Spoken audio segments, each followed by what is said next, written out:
हजरत मोहम्मद जी कह रहे हैं कि एक दिन जबरील देवता आया और मुझे एक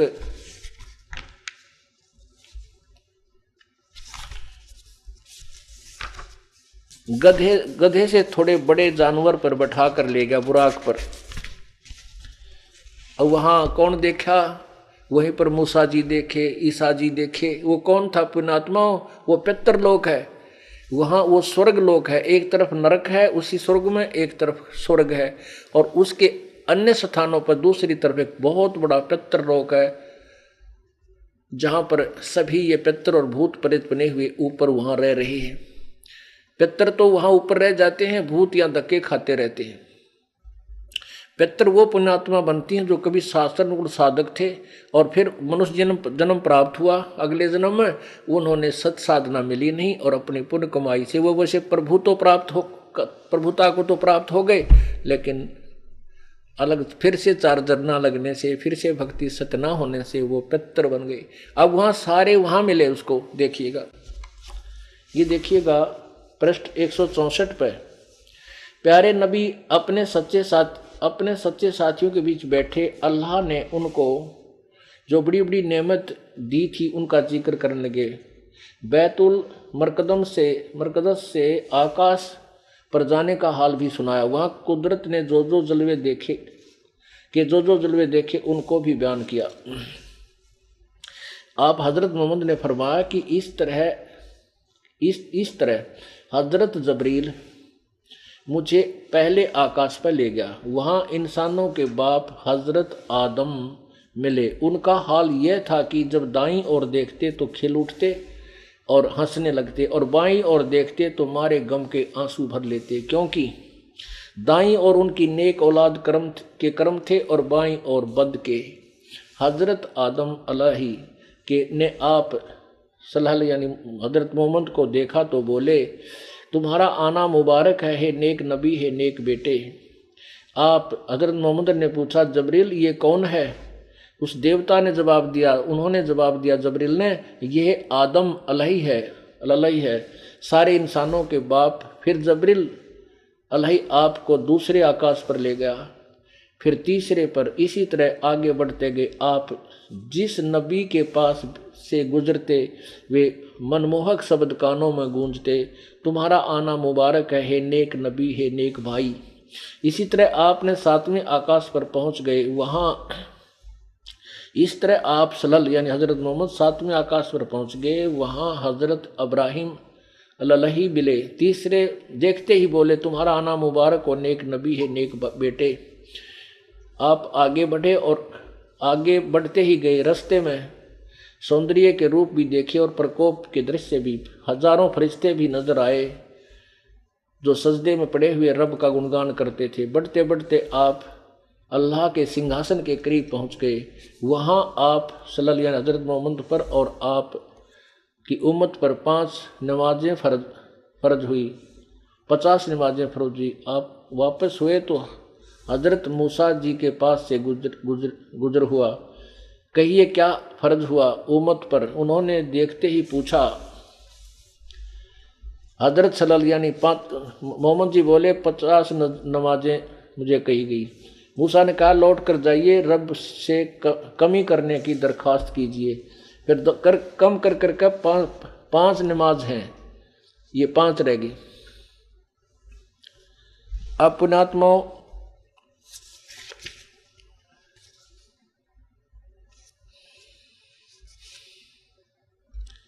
एक 161 पृष्ठ पर देखना, जो दास बताना चाहता था वो पूरा हो जाएगा। कि प्यारे नबी सल्लल्लाहु अलैहि हजरत मोहम्मद, आज रात बुराक नामक एक जानवर आया, उस पर बैठकर मैंने बैताल मरकादस की सैर की। वहाँ पहुँचा तो नबियों की जमात देख आई। उनमें इब्राहिम भी थे, मूसा और ईसा भी थे। मैंने उन सबको नमाज भी पढ़ाई। अब देखो हजरत मोहम्मद जी क्या बता रहे हैं कि वहाँ मैंने ईसा जी को भी देखा, मूसा जी को देखा, इब्राहिम को देखा, जो इनके यहाँ बहुत अच्छे नबी हुए हैं, और कहता मैंने उनको नमाज पढ़ाई। अब ये दास के बताना चाहा था कि बाबा आदम जी को हजरत मुसलमान भाई भी और ईसाई भाई भी अपना सुप्रीम मानते हैं, और वो जो महान आत्मा जिसको मानते हैं वो स्वर्ग में पहुंचा, उस पितरलोक में पहुंचा। और एक तरफ कहता है वह क्या, जब दाईं तरफ देखता है तो हंसता है, क्योंकि स्वर्ग के अंदर उसकी जो पुण्य आत्मा संतान थी वो बड़ी आनंद से रह रही थी, और जो दूसरी संतान थी वो निकम्मी, वो नरक में तंग पा रही थी, उनको देखकर रोया था, उधर देख कर हंसता था। तो जब जिस स्थान पर जाकर भी चैन नहीं उस महापुरुष को, तो ऐसी साधना करने से लाभ क्या होगा। हजरत आदम जी के दो संतान हुई थी, एक हाबिल और एक कायन और हाबिल। उन दोनों ने आपसी द्वेष हुआ, और बड़े भाई ने छोटे को मार दिया, और बड़े को हजरत मोहम्मद में परवेश फरिश्ते ने, जिसको भगवान कहे थे वो अल्लाह ने, उसको श्राप दे दिया कि तू यहाँ से भटकता फिर।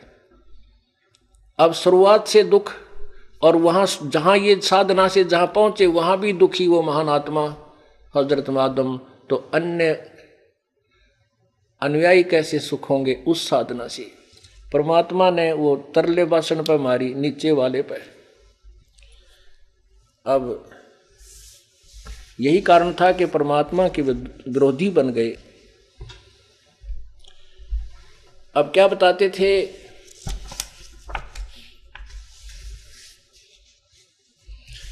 परमात्मा ने कहा कि वो साधना करो जिससे तुम्हारे पाप ना बने और पूर्ण मोक्ष हो, वो बाखबर मैं आया हूं। परमात्मा कबीर जी कहते हैं, जो तुम्हारी कुरान शरीफ के अंदर तुम्हारा अल्लाह कह रहा है कि उस परमात्मा की खबर बाखबर से पूछो, वो बाखबर मैं हूं, और मैं ही वो अल्लाह अकबर हूं, वो बड़ा भगवान मैं ही हूं, मैं अल्लाह कबीर मैं ही हूं। अब ये बात कह दे तो भाई कालजा पाट जाए। अब सिकंदर लोधी तो चस्का नहीं बोल रहा, नहीं तो नो बैठा कहा जी, क्यों उनके सामने तो ऐसे अनहोनी कर रखी, लेकिन वो शेख फरीद का तेल जैसे छींटे लगे, वो अंदर ही फूल रहा था। और परमात्मा वहां बैठे हजारों की संख्या में सत्संग सुना रहे थे हिंदू और मुसलमानों को। ऐसी बैत पढ़ो रे भाई, उल्ट वजूद अजूद अकल घर जाई। ओह अकल घर, उस घर पहुंच जाएंगे जहां जाने से कभी फिर जन्म नहीं होगा, कभी कष्ट नहीं होगा, सदा सुखी रहेंगे। तो ऐसी साधना करो मेरे भाई।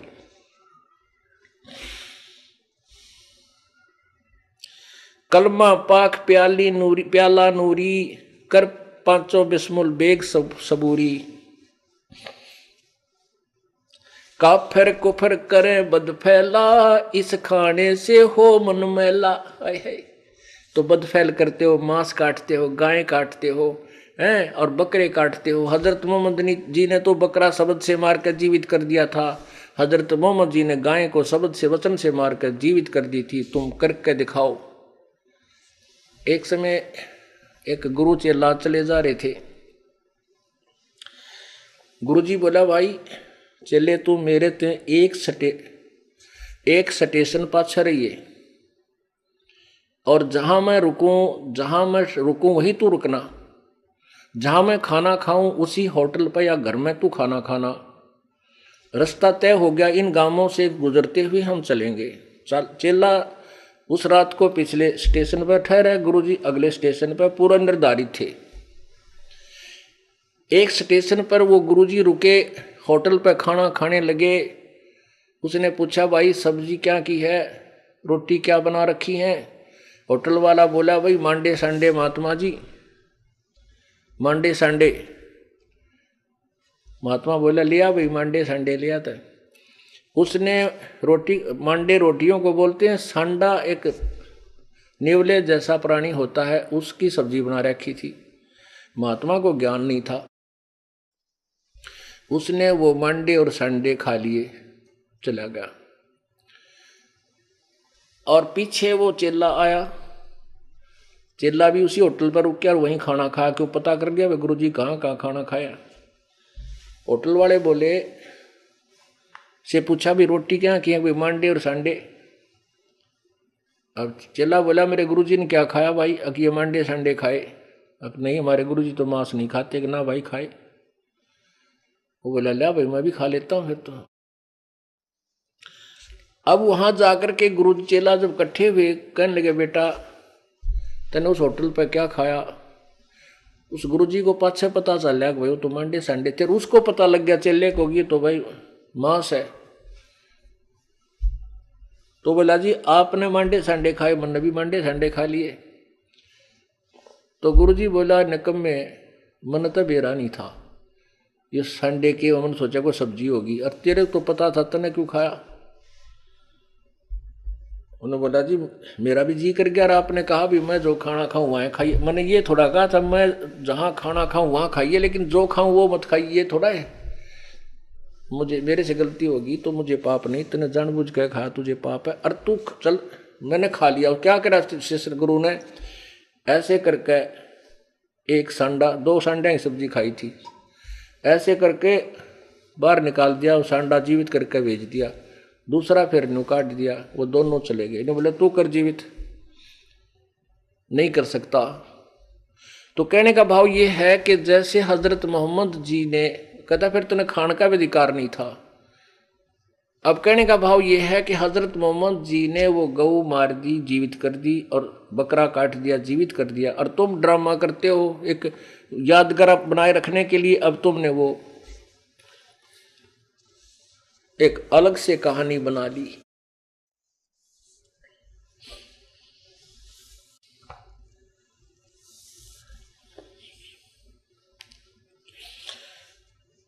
ऐसी बैत पढ़ो रे भाई, अकल उलट अजूद अकल घर जाई। काफिर कुफर करें बद फैला, इस खाने से हो मन मैला। अब मांस खाओगे तो निर्दयी बन जाओगे, काटोगे बकरे को या गाय को, चाहे आप किसी तरह भी काटो, वह तड़फ तो रही है।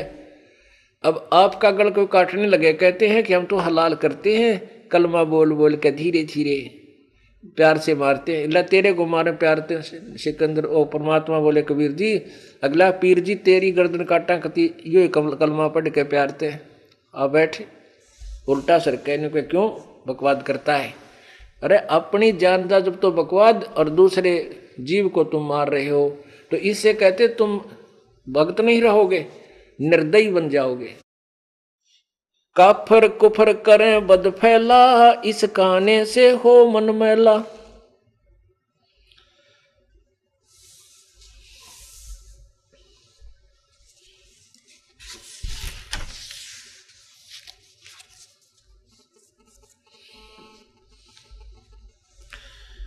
क्या बताते हैं?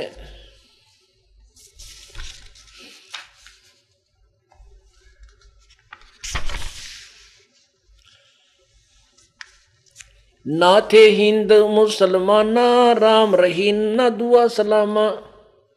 जो चेते तिस भिष्ट पठावा, बिस्मिल को दो जिखलावा। होते नबी मोहम्मद पीरा, जाको मुर्शिद मिले कबीरा। कबीर आदनी गरीबदास साहिब जी कह रहे हैं कि होते नबी मोहम्मद पीरा, जिनको मुर्शद मिले कबीरा। शंकर दीप में आन चिताया, शब्द मैल का भेद लखाया। कौन मोहम्मद मजहब तेरा, रब की रूना की जय हेरा।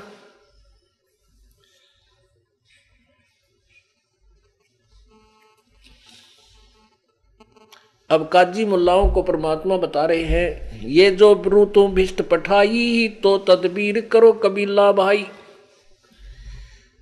अब कभी क्या कहता वो हजरत, वो पीर जी क्या कह रहे थे शेख तकी, कि हम तो इस बकरे को और गाय की रूह को हलाल करके बिस्मिल करके स्वर्ग भेज देते हैं।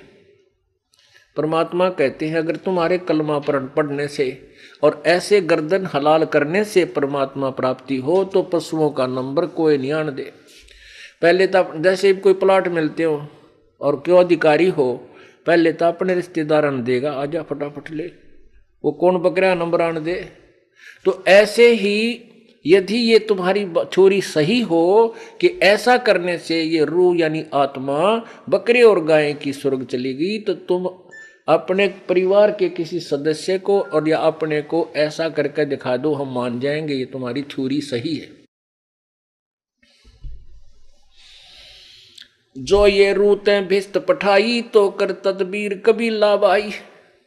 देखा देखी कर्द चलावो ऐसी दुविधा मन में लाओ। कैसा दीन चलाया भाई सकल रू का दर ठकुराई। उसका दर की रू ना पेखी पकड़ पछाड़ी कदर करद गल छेकी।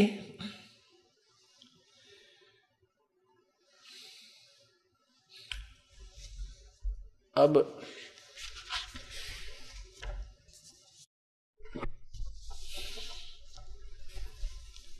परमात्मा ने उनको बहुत ही अच्छे ढंग से समझाया और क्या बताया।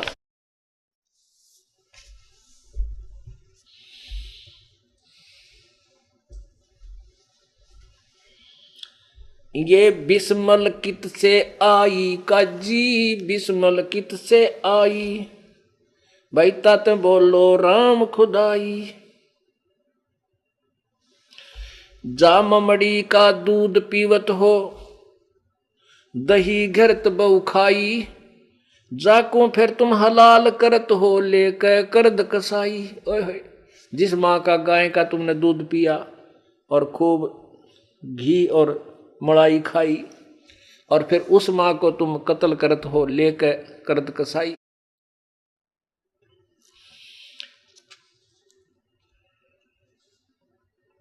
हक हक कर मुल्ला बोले मस्जिद बंग सुनाई। और 300 रोजे खून करत हो खोज न पाया राई। सूर गऊ की एक माटी आत्म रूप इलाही। दास गरीब एक वो साहेब जिन ये उमत उपाई। वो केवल एक ही परमात्मा सबका है और वही पूर्ण भगवान है। उसी की पूजा से तुम्हारा मोक्ष होगा।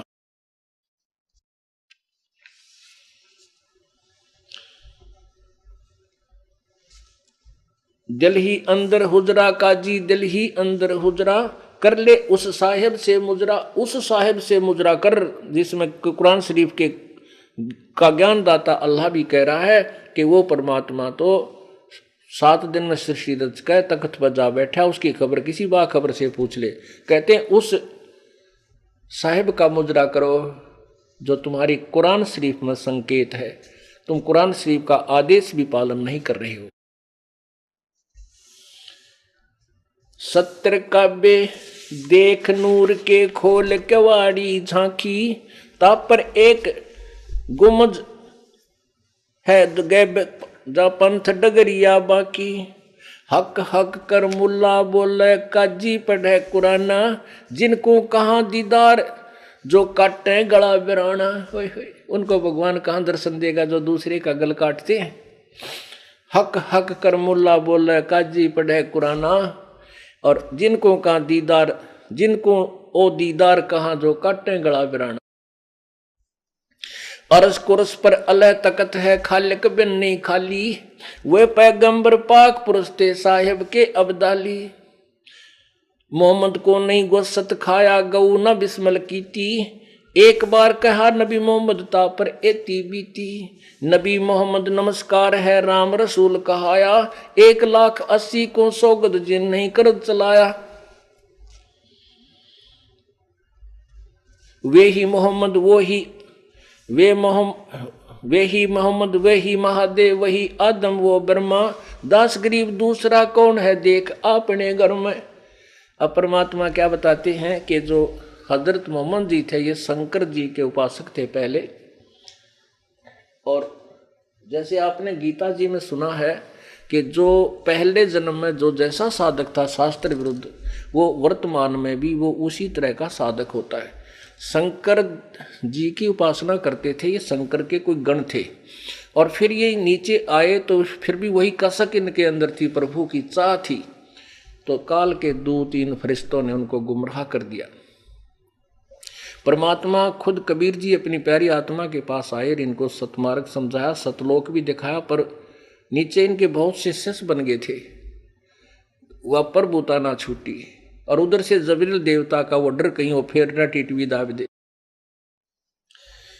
इस कारण से अपरमात्मा क्या कहते हैं, अगर तुम साधक हो अपने शरीर में देखो, ये हिंदू मुसलमान सिख और ईसाई का एक जैसा है, और सभी में कमल बने हुए हैं,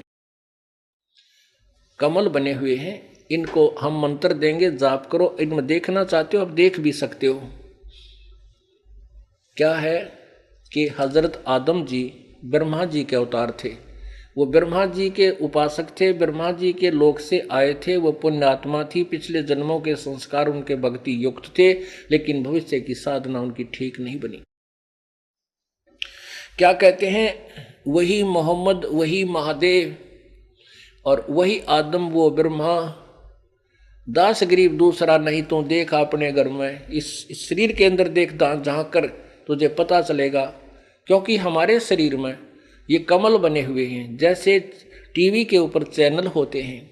यदि आपका टीवी ओके है और पावर से जुड़ा हुआ है और ऊपर से कनेक्शन आपने ले रखा है, तो टीवी ऑन करते चैनल आप लगाओगे तो उस चैनल पर का प्रोग्राम आपको स्पष्ट दिखाई देने लग जाएगा। यदि तुम चाहते हो इसका निर्णय करना, तो आप देखो अपने शरीर में, आपको स्पष्ट दिखाई देगा हजरत मोहम्मद कहाँ हैं और आदम जी कहाँ हैं, वो क्या कर रही है, वो मोक्ष है या नहीं है। अब वो पीर जी तो नहीं मानने वाला था, कहता अच्छा तू ही है वो बाखबर, तू ही है अल्लाह, देख ले राजन, आप भी इसकी बातों को सुन रहे हो, आप भी इसकी बात को स्वीकृति कर रहे हो, और कर ली लाल आंख। सिकंदर लोधी भी जान गया कि बात बिगाड़े तगा। वो कहने लगा पीर जी बात सुनो, आप मेरे सिर माथे हो क्योंकि आप हमारे आदरणीय और पूरे समाज के पीर हो, गुरु हो, लेकिन जो मेरे साथ इस परमात्मा ने किया है मैं भूल नहीं सकता इसको, और मैं इसको वहां ले जाऊंगा दिल्ली में इन महापुरुष को, और सबको ये तत्व ज्ञान सुनवाऊंगा और सब एक हो जाएंगे। अब शेख तकी तो अंदर ही अंदर लगा, फिर अपने ताना बाना अब जालपुर ने षड्यंत्र रचने की तैयारी करने कि अब तेरी रोजी रोटी गई। कहते हैं राज तजना सहज है, सहज त्रिया का नेह, ये मान बढ़ाई ईर्षा वह दुर्लभ तजना। ये राज तजना भी आसान है, स्त्री को त्याग कर जंगल में बैठ जाना भी आसान है, लेकिन राग द्वेष और ये ईर्षा ये नहीं मिटी तो मोक्ष नहीं है, चाहे तो कितना जाले। इसको घर न रह के खत्म कर, और ते जंगल में साधना वही करनी पड़ेगी जो हमने बताई है। तो इस प्रकार पीर जी ने भविष्य के षड्यंत्र की स्कीम तैयार की, और सिकंदर लोधी परमात्मा को हाथी पर बैठाकर अपने वाली अंबारी में, अपने वाले सिंहासन पर हाथी के ऊपर बैठा करके और दिल्ली की तरफ अंगरक्षकों के साथ चल पड़े। बोलो सतगुरुदेव।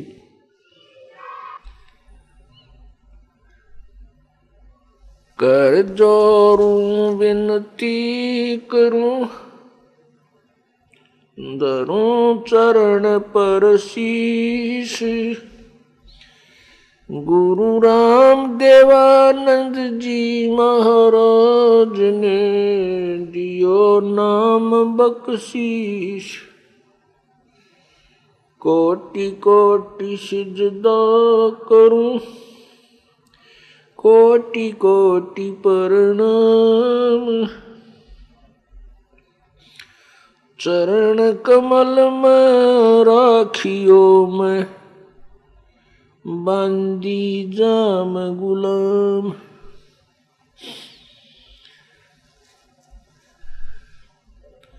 कुत्ता तेरे दरबार का, मोतिया मेरा नाम, गले प्रेम की जेवड़ी, आँखें चो जाऊं मैं, तो करो तो बावड़ू। दूर दूर करो तो जाऊं, जो रखो तो ही रहूं, जो देवो सो खाऊं। जय इब के सतगुरु मिले, सब दुख आँखों रोए। चरणों ऊपर शीश रखूं, कहूँ जो कड़ी हो। गुरु जी कबीर गुरु जी मिलेंगे, पूछेंगे कुशलात, आद अंत की सब कहूँ, अपने दिल की बात। गुरु जी तुम ना भूलियो, चाहे लाख लोग मिल जाएं, हमसे तुमको बहुत हैं, तुमसे हमको नहीं। तुमरे विसारे क्या बने, मैं किसकी शरण में जाऊं। शिव विरंच मुनि नारदा, तिनके हृदय न समाऊं। अवगुण किए तो बहुत किए, करत न मानी हारे। बावे बंदा बख्श दियो, बावे गर्दन उतारे। अवगुण मेरे बाप जी, बख्शो गरीब नवाज। जो मैं पूत कपूत हूँ, बहुर पिता को लाजे। मैं अपराधी जन्म का, नक्सक भरे विकार। तुम दाता दुख भंजना, मेरी करो संभार। परमपिता परमात्मा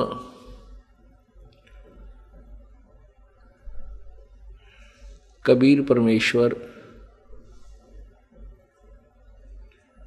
सर्वसृष्टि रचनहार है, और वो पूर्ण विश्व के पूरे ब्रह्मांडों के वो कुल मालिक है। हम सभी आत्मा सतलोक में रहते थे। सतलोक वो स्थान है जहाँ न जन्म होता है न मृत्यु होती है। जो जहाँ बार बार न जन्म होता है न मृत्यु होती है, वहाँ शरीर 5 तत्वों से बना हुआ नहीं है। वहाँ जो शरीर हमें मिलता है वो नूरी तत्वों से बनता है, तेज तत्वों से।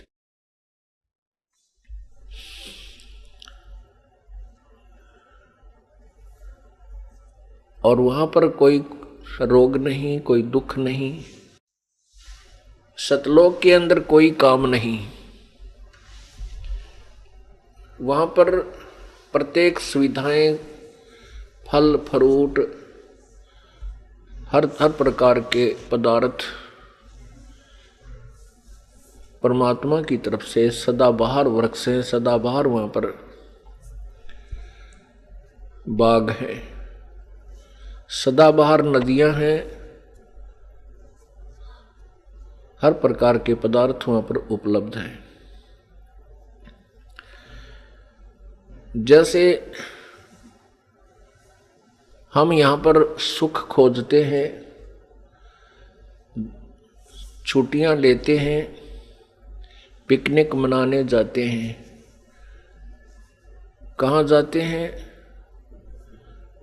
किसी स्थान पर पहुँच जाते हैं, किसी तीर्थ पर जाते हैं और वहाँ किराए पर कमरा मोल लेते हैं। इधर उधर की वस्तुओं को देखते रहते हैं, बड़ा आनंद आता है। कोई काम नहीं करना होता, बनी बनाई रोटी होटल में मिल जाती हैं और बिछे बिछाए बेड मिल जाते हैं, बड़ा आनंद आता है, बहुत खुशी होती है। फिर हम घर पर आते हैं तो वही झंझट, फिर सब कार्य करना पड़ता है। तो जो हम वो समय वहां बिताकर आए हैं वो कितना अच्छा लगे। आपने काम तो करना नहीं था और दृश्य बहुत इधर उधर के देखे, कभी झरने देखे, कभी पहाड़ देखे, कभी बाग में घूमे, कभी वृक्ष के नीचे बैठ गए, ठंडी ठंडी हवा चले, कोका कोला पिया है, कभी कुछ पिया, कभी को फल खा रहे हैं, कितना अंगूर खा रहे हैं, तो कितना अच्छा लग रहा है, बहुत अच्छा। लेकिन सिर में दर्द तो यूँ काम करे है जिस जहाँ करके हम फिर किधर नौकरी करते हैं, वहाँ अफसरा की डांट, घर आते हैं को सास की डांट, ससुरे की या सासू ससुरे न बहू की, बेटियाँ की बिरान मैटी, फिर कोई रोगी है, कोई कोडी है किसी के, और 36 प्रकार के इंजेक्शन लगे रहते हैं। कोई बालक ब्याह का योग्य हो गया, ब्याह शादी का जुगाड़ जुड़ा नहीं, पहले तो रिश्ता होता नहीं, रिश्ता हो जाता है तो फिर पैसे का ब्योंत नहीं, उसके लिए समस्याएं। तो ऐसे हम यहाँ पर कितने दुखी रहते हैं। सतलोक के अंदर ऐसा है जैसे आप यहाँ सतलोक आश्रम बरवाला और क्रोथा में आते रहते हो, यहाँ आने के बाद आपको कोई काम नहीं। अब यहाँ आप आते हो, ठीक है, कुछ भक्त सेवा भी कर रहे हैं, बाकी 90% बिछे बिछाए मैट मिले हैं। सर्दी है तो इतनी बढ़िया ताजी रजाई बनवा रखी है, नीचे गद्दे हैं, गद्दे बिछा करके, और अपना खाना खाया, भोजन पाया, फिर उसके बाद परमात्मा की भक्ति चर्चा आराम से करते रहते हो। ऐसे हमें अगर 1 वर्ष रहना पड़ जाए, 2 वर्ष रहना पड़ जाए, क्या दिक्कत है, आनंद ही आनंद है। तो ऐसे ही हम सतलोक में रहते हैं, वहां परमात्मा का सब कुछ, वहां पर व्यवस्था पूरी है, कोई काम नहीं है। तो वहां जो सुख है, जो वहां आनंद है, वहां के जो दृश्य हैं वो ऐसे दृश्य हैं उनसे कभी भी मन नहीं भरता, आत्मा खिंचती रहती है। प्रभु की भक्ति हमारे हृदय में फिर वहां भी चलती रहती है, क्योंकि परमात्मा की भक्ति बिना आनंद आ नहीं सकता। हम वहां भी ईश्वर के गुणगान भी करते हैं, हमारा वह परिवार है, ऐसा ही परिवार होगा, ऐसा ही शरीर होगा, वो बच्चे वहां हमारे होंगे, हमारी जो संतान होगी, माता पिता होंगे, वो कभी मरेंगे नहीं। अब यहाँ ठीक है, यहाँ दुखों की कोई कमी नहीं है, पूरे दुख है। यहाँ हम खूब दुखी हैं। परमात्मा कहते हैं झूठे सुख को सुख है, ये मान रहा मनमोद, ये सकल चबीना काल का, भाई कुछ मुख में कुछ गोद। यहाँ छक्का दुखी हम यदि यहाँ हमारी मृत्यु ना हो और हमारे माता पिता या बेटा बेटी रिश्तेदार की मृत्यु ना हो, हम तो इसे ढीठ हो रहे हैं, यहाँ भी पड़े रहा, कोई दिक्कत नहीं। पर यहाँ ना तो रह सकते, मृत्यु निश्चित, और ये मालूम नहीं या हो जा कब किसकी, बेटे की हो जा, भाई बेटी मर जा या माँ बाप की मृत्यु हो जाए, और ना जाने के बीमारी लाग जा, टांग कट जा, अंधा हो जा, ये दुख न्यारे। तो पुण्यात्मा वहां हमारा, अब यहां पर हम कितने दुखी हैं, और 1 सेकंड का कोई विश्वास नहीं कि कब मृत्यु हो जा, किस कारण तो हो जा। घर बैठे बैठे हार्ट अटैक हो जा, आदमी 2 मिनट में जावे, और जिसको अपना समझ रहा था वो अपना है नहीं, वो रह गया सारा, और वहां ऊपर जाएगा वहां कुछ भी को नहीं, क्योंकि यहाँ भक्ति की नहीं। आगे जब जाएगा धर्मराज के पास तो फिर ये ठगा सा रह जाता है, बड़ा दुख पाता है। परमात्मा हमें यही याद दिलाना चाहते हैं कि उस सतलोक के अंदर हमें क्या सुख है, और यहाँ के दुखों से आप खूब परिचित हैं। ठीक है, हम अनजान हैं, सत्संग के अंदर वो दुख याद दिला दिए जाते हैं, वो ताज़ा हो जाते हैं और सच्चाई सामने आ जाती है, इसलिए प्रभु की चाह बढ़ जाती है। अभी तक हम स्वर्ग में जाना ही पसंद करते थे, जो भी कोई बात होती थी भाई वो स्वर्गवासी हो गया और हम स्वर्ग जाएंगे, ये भक्ति कर रहे हैं तो स्वर्ग जाएंगे। हमने स्वर्ग से आगे पता है को नहीं था। और स्वर्ग तो परमात्मा के तत्व ज्ञान से अब पता चला है कि ये स्वर्ग तो एक ऐसी चीज है जैसे 2 महीने या गर्मियों के दिनों में महीना 20 दिन शिमला कुल्लू मनाली चले गए, हरियाणा या पंजाब राजस्थान यूपी, क्या कोई सेठ साहूकार, आम आदमी तो जा नहीं सकता जिसके पास हैंड टू माउथ है, जिनका गुजारा है मुश्किल से होता है। सेठ साहूकार जो होते हैं वो 1-2 महीना 20-25 दिन जितना भी वो चीज़ समझते हैं वो उनकी पॉकेट अलाउ करती है, ऊपर हिली स्टेशन में चले जाते हैं और वहाँ होटल किराए पर कमरा लेते हैं। होटल में अपने जो पूंजी लेकर गए थे, जो अमाउंट ले गए थे, वो पैसा उसी से वहाँ कमरा भी किराए पर ले रखा है, आहार भी उसी से कर रहे हैं और घूमने फिरने का किराया भी उसी जेब से जा रहा है। हाँ, वहाँ ठाठ हैं, काम कुछ को नहीं, मौज मस्ती मार के। और जब वह जेब में ले गए थे वो पैसा, वो जेब खत्म हो गया, जेब खर्च खत्म हो जाता है तो अपने आप अपने उसी मूल स्थान को लौटाते हैं। अब वो जेब में जो पैसे थे 20-30 हजार रुपये वो खत्म कराए, आके फिर अपने उस कर्म क्षेत्र में फिर धन जोड़न में लाग गए। वह जेब वहाँ खाली कराए, यहाँ करके फिर मेहनत करी, फिर अगले महीने गर्मियों में फिर 10-20 हजार रुपये जोड़े, फिर वहाँ चले गए। ऐसे ही यहाँ पुण्य इकट्ठे किए जाते हैं, पुण्यों से स्वर्ग प्राप्ति होती है और जिसके जितने पुण्य होते हैं उतने ही समय के लिए वो स्वर्ग में निवास कर सकता है। उसके बाद वहाँ से जैसे यहाँ से कंपलसरी जाना है, इसी प्रकार स्वर्ग से भी कंपलसरी बाहर हो जाना है जब उसका समय समाप्त हो जाएगा। और फिर नरक में भी कंपलसरी जाना है, क्योंकि यहाँ पुण्य गणे होते हैं, पाप ज्यादा होते हैं, पुण्य कम होते हैं। ये ऐसा काल ने ऐसा जाल फैला रखा है। जैसे पुण्यात्माओं, किसान खेती करता है तो उस जमीन को कितनी बार संवारता है, पहले उसको हल से ट्रैक्टर से खूब संवारता है, उसके अंदर से सब खरपतवार काट कर निकाल देता है और फिर उसमें बीज बीजता है, गेहूं कणक बोता है, उसके बाद फिर उसमें खाद डालता है, फिर सिंचाई करता है, फिर मेहनत करके फिर उसको काट कर निकाल कर जब अपने घर पर लाता है।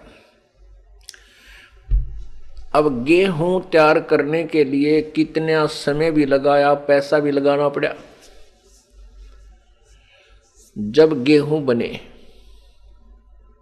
प्राप्त हुए और उसी खेत में अक्षेत्र में कुछ भी ना करो, चाहे हाथ भी ना लाओ उसके, और ये झाड़ झंखाड़ कांटेदार झाड़ियां, ये अड़ंगा अपने आप इतना उग जाएगा गिनती नहीं हो। तो ऐसा ही एक क्षेत्र है हमारा। हम पुण्य करने के लिए तो हमें समय भी लगाना पड़ेगा और धन भी व्यय करना पड़ेगा, तब हमारे पुण्य होंगे। और पाप अपने आप डिली हो रहे हैं, पाप तो अपने आप हो रहे हैं। कहते हैं पृथ्वी ऊपर पग जो धारे, करोड़ जीव एक दिन में मारे।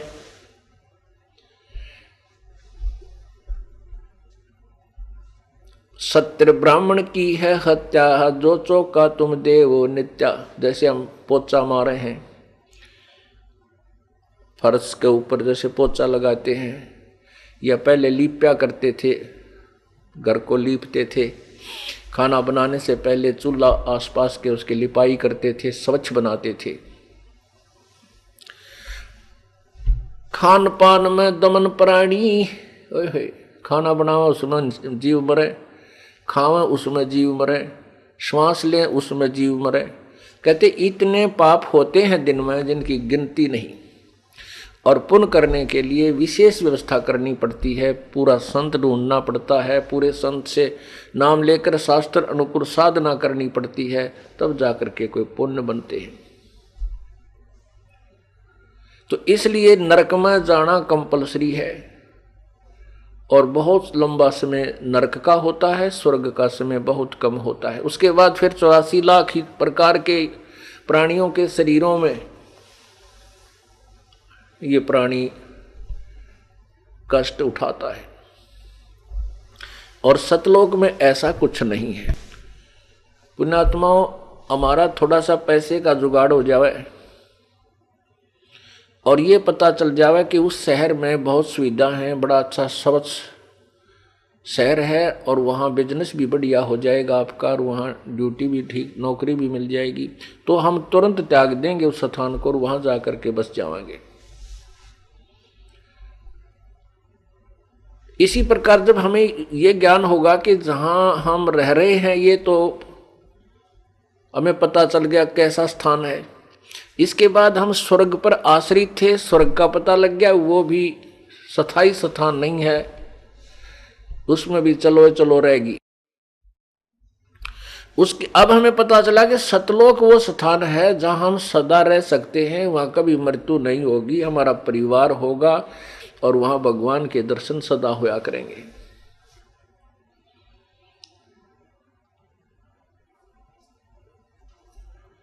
और वहां कितना सुख होगा।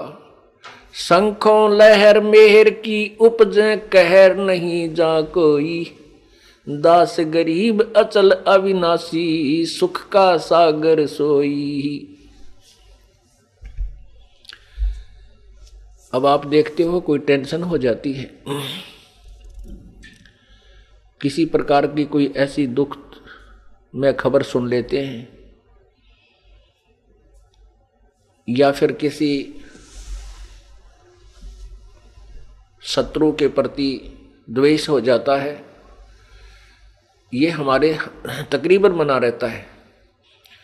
और पूरे दिन में या महीने में या 10 दिन में कभी एक आध बार ऐसी लहर आती है कि उस समय हमें न तो कोई दुश्मन दिखाई देता है, दुश्मन से भी द्वेष नहीं रहता, कुछ सेकंड के लिए होती है, और ना ही कोई पराया लगता। ऐसे आनंद की अंदर से मेहर की लहर आती है, सब पर रहम आता है, अपने से दिखाई देते हैं, इसको मेहर की लहर कहते हैं। उसके समाप्त होते ही फिर वही बीपी हाई, उसको ऐसे कर दूंगा, उसको ऐसे कर दूंगा, पारते ना बसाव पर अंदर अंदर खूब जोश बना रहता है, दुख में दुखी होते रहते हैं। तो परमात्मा कहते हैं वहां पर शंखों लहर मेहर की उपजे कहर नहीं जा कोई, और दास गरीब अचल अविनाशी, अचल जहां स्थायी स्थान मिलेगा हमें, और वो अविनाशी लोक है, वहां उसका नाश कभी नहीं होता। अब आपने कल देवी पुराण में सुना था,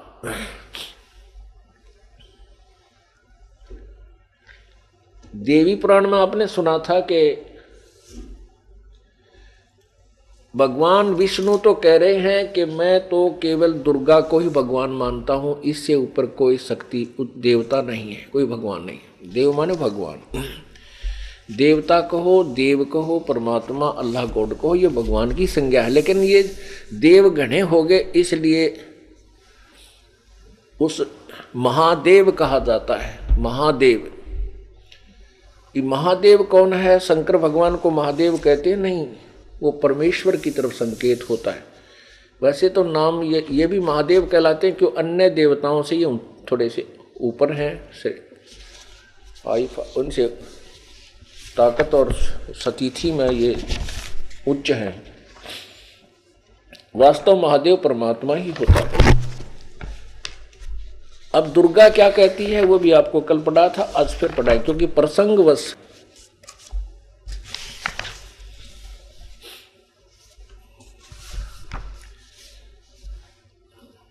प्रत्येक सदग्रंथ का वो ज्ञान फिर से हमने रिवाइज करना पड़ता है ताकि तत्व ज्ञान को हम अच्छी तरह समझ सकें। देखिएगा, गीता प्रेस गोरखपुर से प्रकाशित है।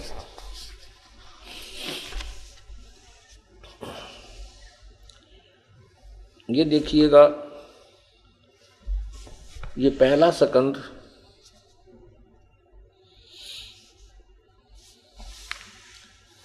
और पृष्ठ नंबर 28 पे,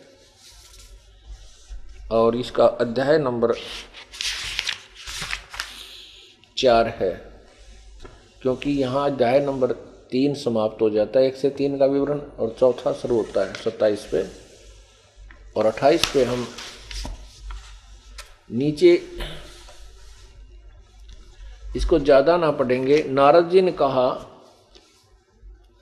महाभाग व्यास जी, तुम इस विषय में जो मुझसे पूछ रहे हो, ठीक यही प्रश्न मेरे पिताजी ने भगवान श्री हरि से किया था। देव आदि देव, भगवान जगत के स्वामी, लक्ष्मी जी उनके सेवा में उपस्थित रहती है, आदि आदि। उसकी 4 भुजाएं हैं, वक्षस्थल पर श्रीवस्त्र का चिन्ह है, वे 4 चराचर जगत के आश्रयदाता हैं, आदि आदि।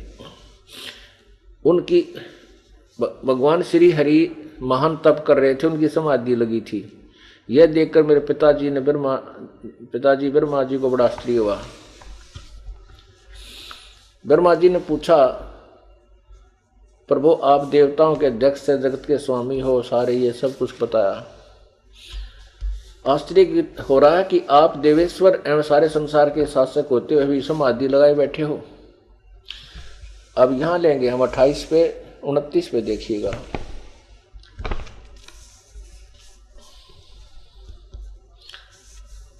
मुझे सब प्रकार से शक्ति के अधीन होकर रहना पड़ता है, विष्णु जी कह रहे हैं। उन्हीं भगवती शक्ति का मैं निरंतर ध्यान किया करता हूँ।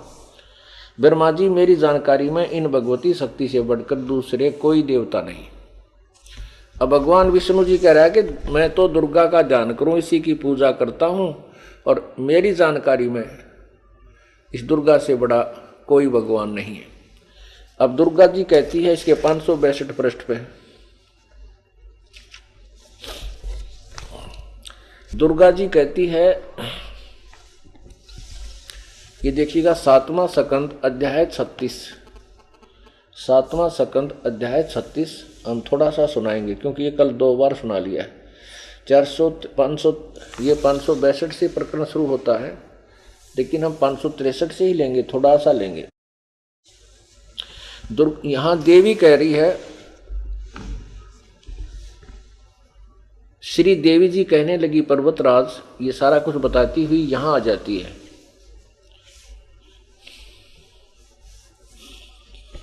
ये उस एकमात्र परमात्मा को ही जाने, दूसरी सब बातों को छोड़ दे। यही अमृत रूप परमात्मा के पास पहुंचने वाला पुल है। संसार समुद्र से पार होकर अमृत स्वरूप परमात्मा को प्राप्त करने का यही सुलभ साधन है। ये सारा कुछ लिखा है। इस आत्मा का ओम के जाप का से साथ ध्यान करो, उससे अज्ञान में अंधकार से सर्वथा परे, और जो संसार समुद्र से पार जो ब्रह्म है उसको पा जाओगे, तुम्हारा कल्याण हो। वह यह आत्मा, सबका आत्मा ब्रह्म लोक रूप दिव्य आकाश में स्थित है।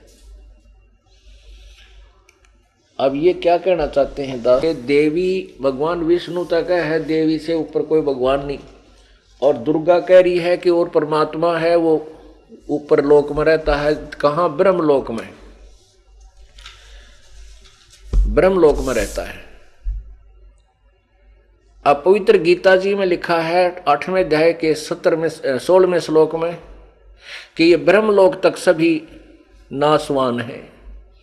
अर्थात जो यहाँ का अंतिम भगवान ब्रह्म है, वो ब्रह्म लोक में रहता है, वो भी नासवान है। वहां गए हुए भी मृत्यु को प्राप्त होते हैं, इसलिए ये अविनाशी नहीं है। अब देखिए पवित्र श्रीमद् भगवत गीता,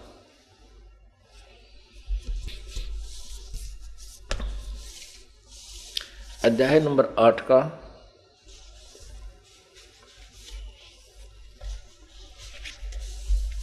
5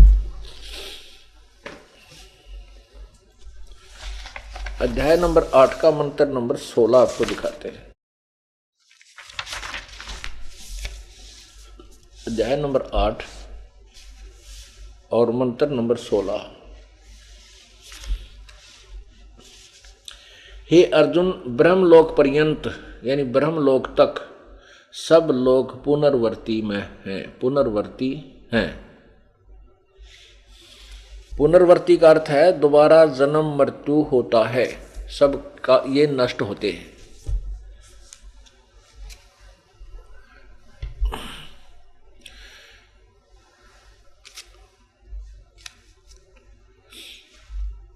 अब हमने देखो, कोई भी हम काम करते हैं, कोई भी बिजनेस करते हैं या कोई भी पढ़ाई उद्देश्य या कोई ट्रेनिंग बच्चा करने की चेष्टा करता है, तो पहले उसके मेरिट एंड डीमेरिट से, उसके गुण अवगुणों से परिचित हो जाता है कि कितना इससे मुझे लाभ मिलेगा, कैसी पोस्ट होगी, उसमें कैसी व्यवस्था होगी, तब वो बच्चा उस ट्रेनिंग को करता है। तो हम स्टूडेंट हो, आप विद्यार्थी हैं, परमात्मा के पाने वाले विद्यालय में आपको प्रवेश हो गया है, आप पढ़ रहे हैं। तो हमने सबसे पहले जिनको मानव शरीर प्राप्त है वो सभी परमात्मा पाने योग्य अंक प्राप्त कर चुके हैं। वो दूसरी बात है, कोई 33% से पास हो रहा है, कोई 75% से कोई मेरिट ले रहा है, पास सारे हैं और प्रवेश सबको प्राप्त है। तो आपकी ड्रेस अलग होगी अन्य प्राणियों से, आपका शरीर, आपका पोशाक अलग है। तो आप सभी परमात्मा पाने के अधिकारी हो, आप स्टूडेंट विद्यार्थी हो सब। लेकिन जो नालायक बच्चे होते हैं वो स्कूल में ना जाकर बाहर घूमते रहते हैं, ऐसे ही कितने वर्कशॉप पर चढ़ कर बेर खाएं, जहाँ कुड़ते पढ़ाया हुआ सांझ नगर के यहाँ पे पट्टे। स्कूल में जाओ तो मास्टर गणे, तो वह फिर पढ़ते हैं नहीं, फिर वो दुखी होते हैं, मजदूरी करते हैं, दुर्गति होती है। और जो बच्चे पढ़ जाते हैं, शिक्षा ग्रहण कर लेते हैं, वो सुखी हो जाते हैं। तो जो बच्चे स्टूडेंट हैं, वो पढ़ रहे हैं, वो फिर जैसे उच्च क्लासेज में जाते हैं, हाई क्लासेज में, वहाँ जाकर के फिर वो निर्णय करते हैं कि कौन सी ट्रेनिंग करूँ, कौन सा कोर्स करूँ जिससे मुझे लाभ हो। तो पुण्यात्माओं, ये सभी जितने भी मानव शरीरधारी प्राणी हैं ये विद्यार्थी हैं। और जो विद्यार्थी अर्थात जो मनुष्य मानव शरीरधारी स्त्री या पुरुष परमात्मा की भक्ति नहीं कर रहे, वो नालायक स्टूडेंट है।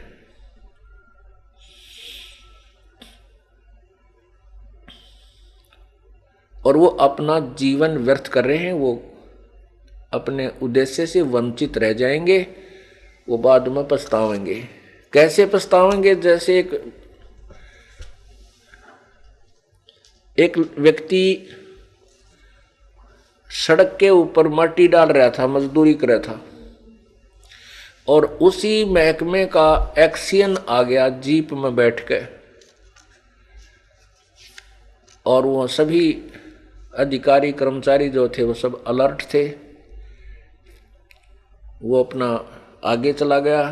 तब वो मजदूरी कर रहा था ना, वो व्यक्ति ने बोला कि यो एक्सियन है ना, यो मेरा सहपाठी था, हम इकट्ठे पढ़ा करते, मेरे भाग फूट गए, मैं पढ़ा को नहीं है, और ये पढ़ गया, देखा आज सारे ठाठ हो गए। आज मेरे बच्चे तो यहीं रेत में पड़े हैं, और किसी के पास कपड़ा है, किसी के पास नहीं है, मजदूरी करता हूँ, मुश्किल से रोटी मिलती है। अब रो रहा उस समय को मैं भी पढ़ जाता था, मैं भी ये ठाठ प्राप्त कर लेता। तो पुण्यात्माओं, अब ये समय है, अब ये समय है, इसमें जो पछतावेंगे, अब जो इसमें पीछे रह जाएंगे वो तो पछतावेंगे। देखो विद्यार्थी हैं, वो कष्ट भी उठाते हैं, स्कूल में सुबह तैयार होते हैं, अपना होमवर्क भी करते हैं, फिर क्लास वर्क भी करते हैं, और वहाँ अध्यापकों की डांट भी खाते हैं, नीचे फर्श पर बैठते हैं या कोई स्टूल वगैरह जैसा मिल गया उस पर अपना गर्मी सर्दी में वो अवश्य स्कूल पहुंचते हैं, विद्यालय में जाते हैं, गर्मी हो चाहे सर्दी हो। और वहाँ तो उस कष्ट को एक बार वो मेहनत करके 5, 10 वर्ष, 15 वर्ष, 20 वर्ष जैसे भी उनकी शटड्डी है तो अपना काम पूरा कर जाते हैं, तो सदा के लिए सुखी हो जाते हैं अपने जीवन में। इसी प्रकार ये जो आपको आने और जाने में तो कष्ट ला लो, बाकी यहाँ तक कष्ट है ही नहीं। यहाँ तो परमात्मा की ऐसी व्यवस्था है, उस अपने बच्चों के लिए पहले ही करवा देता है, क्योंकि आप पुण्य आत्मा हैं और भगवान अपने प्यारी आत्माओं को हाथों पर रखता है। तो अब ये जो मेहनत आप कर जाओगे सदा के लिए सुखी हो जाओगे। और जिनके पास यहाँ आने का समय नहीं है, बकवादाम लागे रहे सारा दिन, गोटी लाई की तो बकवाद घड़ी की तो ताश खेले की तो राजनीति के गप्पे मारे, तो वह बाद में रोएंगे ऊपर ना मुंह करके कुत्ते बन गए। परमात्मा क्या कहते हैं, मन तू सुख के सागर बसरे, भाई और न ऐसा जस रे। मन तू सुख के सागर बसरे, भाई और न ऐसा जस रे। अब क्या बताना चाहते हैं कि मन तो सुख के सागर बस रे, भाई और न ऐसा जस रे।